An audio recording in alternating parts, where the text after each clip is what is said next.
Halo semuanya dimanapun kalian berada. Berjumpa lagi di channel Ngomongin Drama. Kali ini saya akan kembali melanjutkan alur drama Love Like the Galaxy. Tanpa banyak berbasa-basi, kita masuk saja ke alur ceritanya.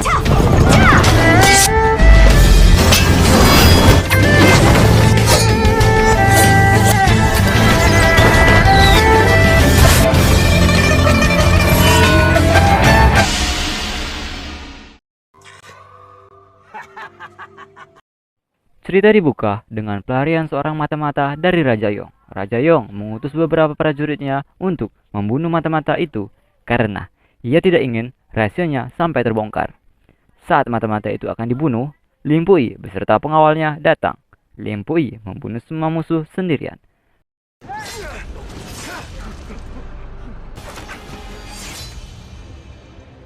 Pengawal pribadinya Lim Pui sedikit heran dan berpikir jika Lim Pui sedang dalam emosi karena ia dengan membabi buta membunuh semua musuh.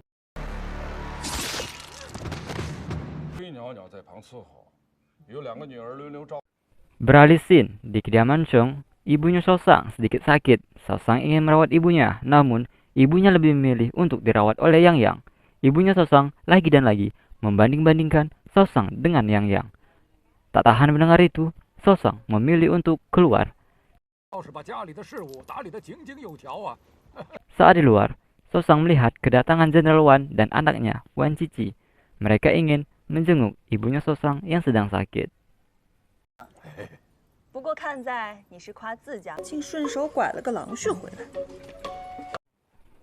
Sosang pun mengobrol dengan Wan Cici.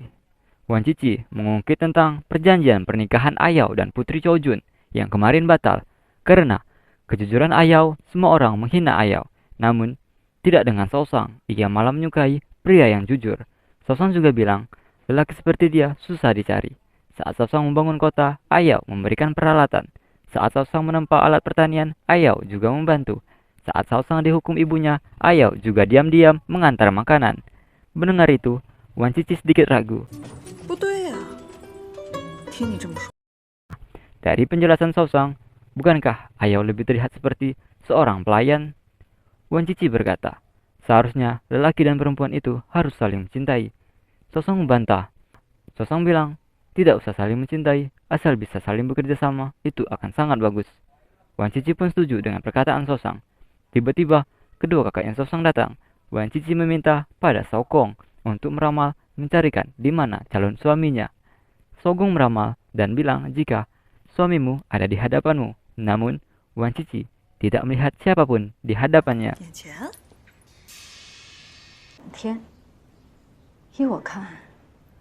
Ibunya Sosang memandangi mereka dari kejauhan dan berpikir untuk mencarikan seorang guru untuk mereka.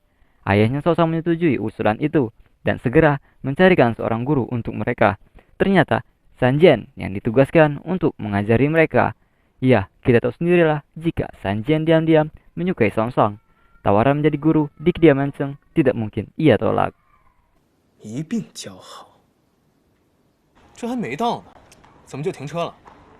Keesokan harinya, Sanjian datang ke kediaman Cheng. Namun, saat sampai, ia melihat Ayao.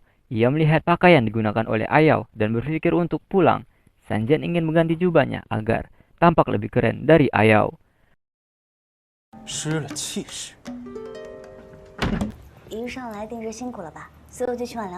Ayao menemui Sosang dan memperkenalkan ibunya pada Sosang. Ibunya Ayao datang karena ingin menjenguk keadaan ibunya Sosang. Tidak lama datanglah Sanjian. Sosang sedikit kesal karena yang akan menjadi gurunya adalah Sanjian. Sosang bilang pada ayahnya jika pamannya Ayao adalah guru dari putra mahkota. Pasti kemampuan Ayao juga bagus seperti pamannya dan meminta untuk menjadikan Ayao sebagai gurunya. Namun, Ayao sendiri mengakui jika kemampuannya tidak lebih dari Sanjian. Ayahnya sedikit curiga pada Sosang. Kenapa Sosang bersikeras tidak ingin diajari oleh Sanjian?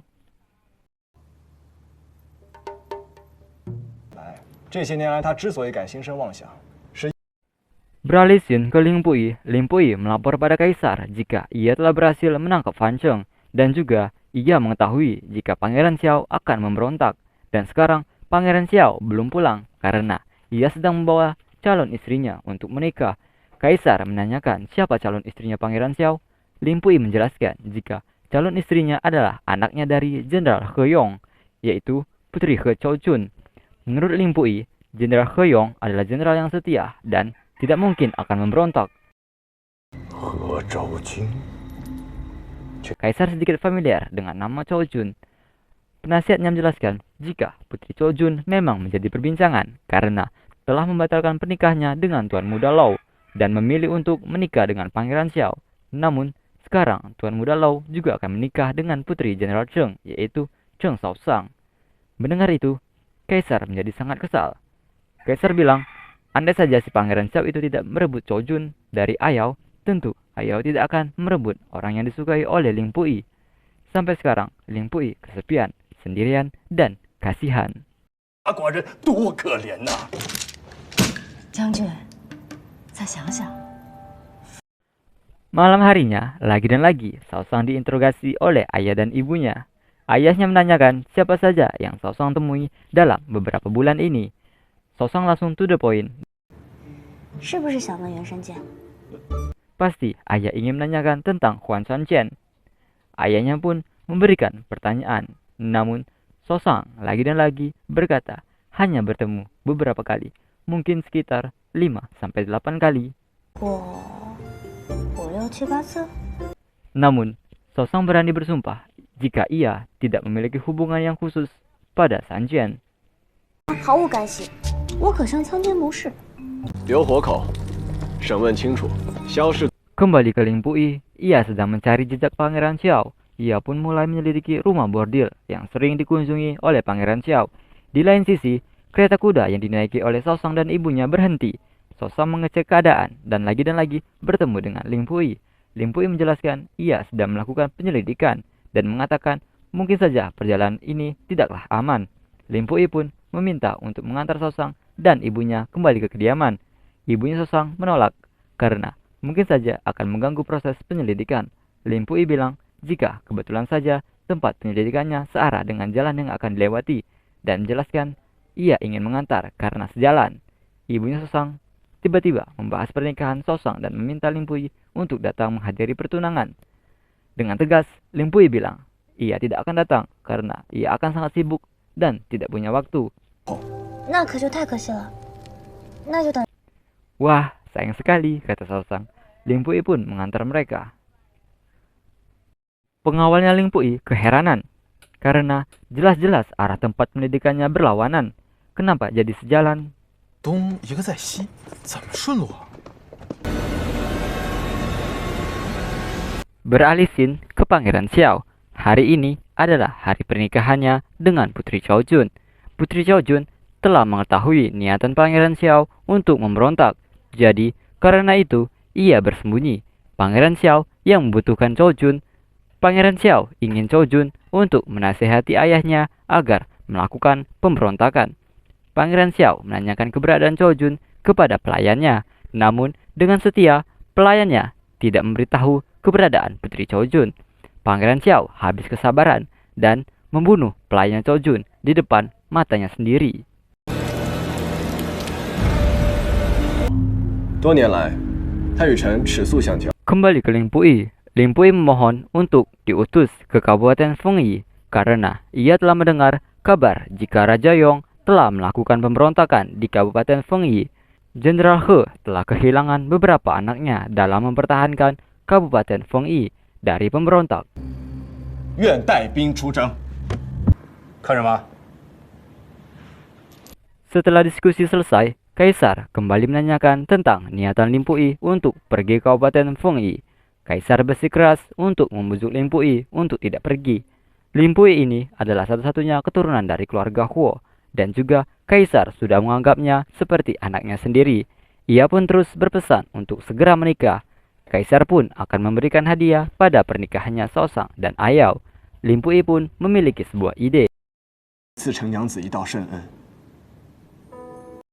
Ling Pui tahu jika Shaoshang selama ini diremehkan oleh para gadis. Karena orang menyangka jika Shaoshang merebut Ayao dari Putri Chao-jun. Ling Pui pun meminta pada Kaisar untuk menulis isi dekret sesuai dengan keinginannya. 陛下，既要送礼，那能否？ 转告程家四娘子， Keesokan harinya, acara pertunangan Saosang dan Ayao. Tiba-tiba, Lin Pui datang sambil membawakan dekret yang diberikan oleh Kaisar untuk Saosang. Lin Pui meminta Saosang untuk maju agar mendengar isi dekret. Lin Pui membacakan isi dekretnya. Isi dekret adalah Cheng Saosang, murah hati, rajin, berbudi luhur, ramah, baik hati, dan selalu ceria. Panutan bagi para gadis-gadis lainnya. Mendengar itu, Saosang sedikit bingung dengan isi dekret itu. Isi dekret itu lebih seperti isi hati seseorang yang sedang memuji. Lin Pui memberikan dekret itu pada Saosang. Namun, saat Saosang ingin mengambil, kakinya tersandung. Lin Pui segera memegang tangannya Saosang. Saosang langsung bergegas menjauh dari Lin Pui.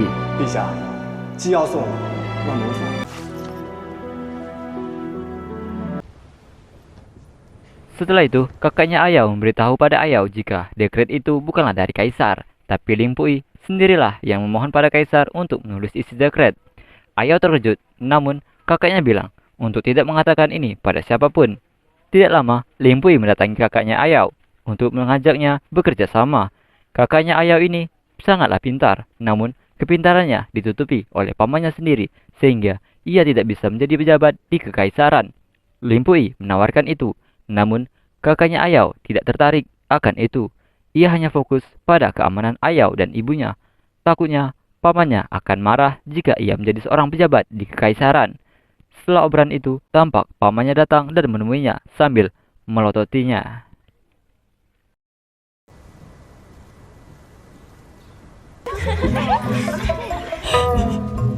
Kembali kepada Saosang, para gadis-gadis pun seketika menggeromboli Saosang. Pelayannya, yaitu Lian Fang, memanggil. Ia membawakan 3 pesan untuk Saosang dari Lin Pui. Pesan pertama, Lin Pui ingin mengatakan sesuatu. Pesan kedua, Lin Pui tidak akan macam-macam. Saosang bilang ia tidak akan menemui Lin Pui. Saosang ingin pergi dan pelayannya bilang masih ada 1 pesan lagi. Pesan terakhir itu adalah jika Saosang tidak ingin datang, ia akan mengacaukan acara pernikahannya.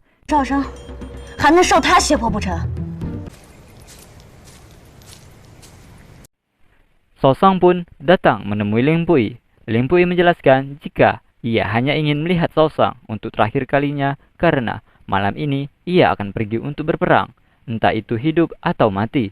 Dan juga Lin Pui ingin sekali mendengar Saosang bermain seruling. Jika ingin mendengar ia bermain seruling, kembali dengan selamat lalu ia akan bermain seruling. Namun, Lin Pui tidak ingin karena saat ia pulang nanti mungkin saja Saosang akan menjadi istri orang lain. Dan lebih baik memainkan seruling untuk suamimu saja, karena kita akan menjadi orang yang asing. Setelah mengatakan itu, Lin Pui meminta Saosang untuk kembali karena ia sudah selesai mengatakan yang ia ingin katakan. Malam harinya, Saosang kepikiran dengan perkataan Lin Pui. Di tempat Lin Pui, ia dan para pengawalnya bersiap untuk pergi berperang di Kabupaten Fengyi.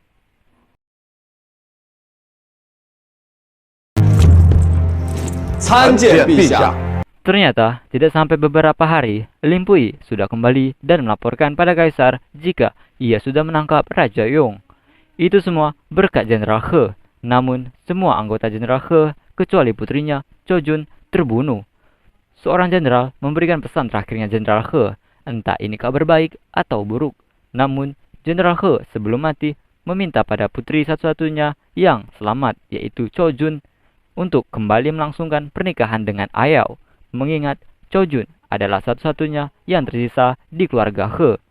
Ia tidak ingin putri Cho Jun salah memilih lagi seperti ia memilih Pangeran Xiao yang ternyata seorang pemberontak, mengingat Ayao adalah pria yang baik dan jujur.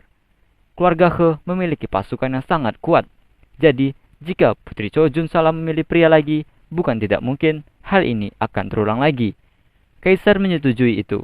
Selain ini adalah amanat dari Jenderal He, ini pun juga demi kebaikan Lin Pui. Dan saya yakin para penonton juga menyetujui ini.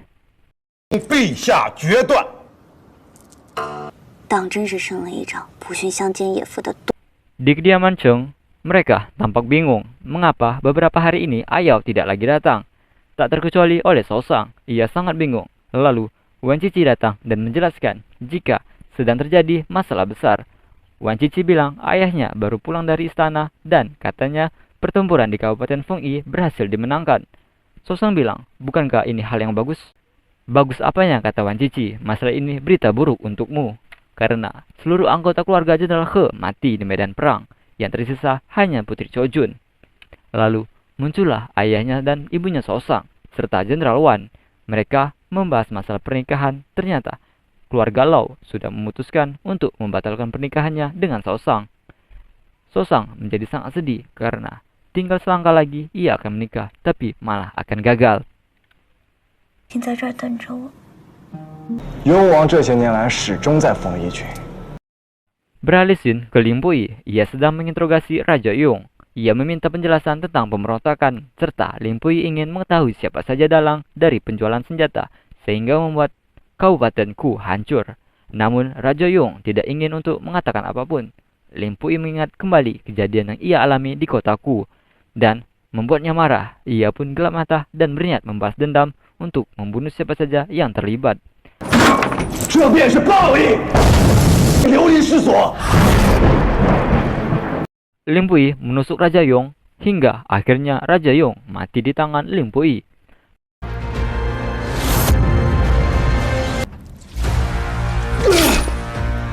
Pengawal Limpui datang. Pengawalnya terkejut karena Raja Yong sudah mati. Limpui memberi perintah pada pengawalnya untuk melaporkan ke Kementerian Keadilan dan membuat skenario jika Raja Yong ketahuan berkhianat dan memutuskan untuk bunuh diri.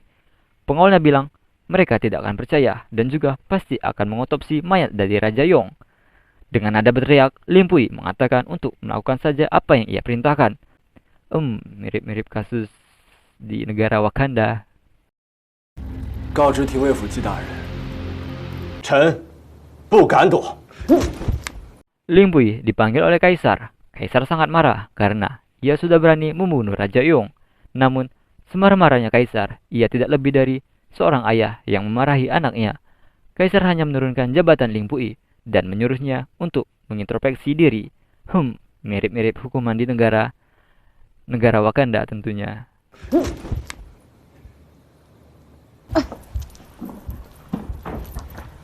Keesokan harinya, ibunya Sosang mengajak Sosang ke kediaman Lau. Ibunya Sosang menanyakan kepada nyonya besar di keluarga Lau tentang pernikahan Sosang dan Ayao. Namun, nyonya besar dengan sepihak malah membatalkan pernikahan. Ibunya Sosang menjelaskan sebenarnya ia juga tidak setuju dengan pernikahan ini. Namun, keluarga Lau terus-terusan mendesak dan sekarang malah akan membatalkan pernikahan secara sepihak. Tiba-tiba, nyonya besar memanggil pengawalnya sambil berteriak-teriak di depan mukanya ibunya Sosang. Entah karena muncrat atau apa, ibunya Sosang langsung menampar mukanya dan bilang tamparan ini karena seenaknya membatalkan pernikahan secara sepihak. Anaknya tidak terima ibunya ditampar dan ingin menampar balik. Justru malah ditampar duluan oleh Sosang. Baru kali ini Sosang dan ibunya sangat kompak. Biasanya saling marahan. Lalu muncullah Ayao. Sosang pun menanyakan pendapat Ayao. Ayao bilang jika apapun yang terjadi, ia tak akan membatalkan pernikahannya dengan Sosang. Mereka berdua pun sepakat tidak akan membatalkan pernikahan ini.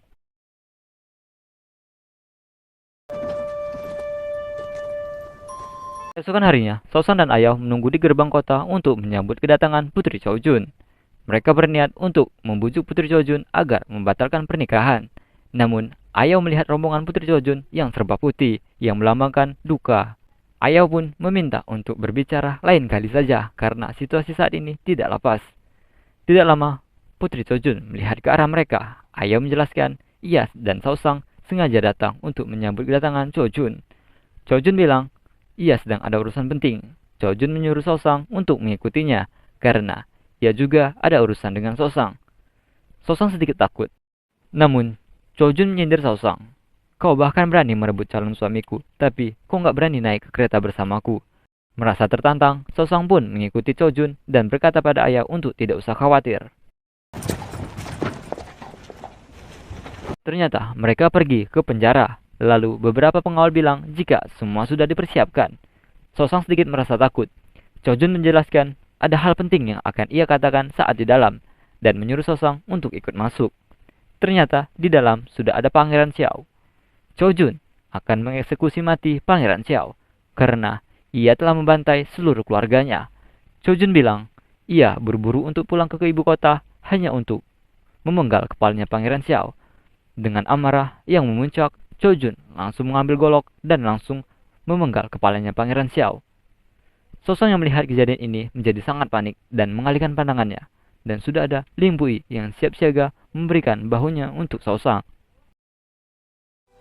Baiklah, sampai di sini dulu alur drama Love Like the Galaxy episode 17 sampai dengan 20. Terima kasih sudah menonton. Klik tombol like jika menyukai video ini. Klik tombol subscribe untuk mendukung channel ini. Dan tulis di kolom komentar untuk memberikan kritik dan saran. Terima kasih, sampai jumpa di episode berikutnya.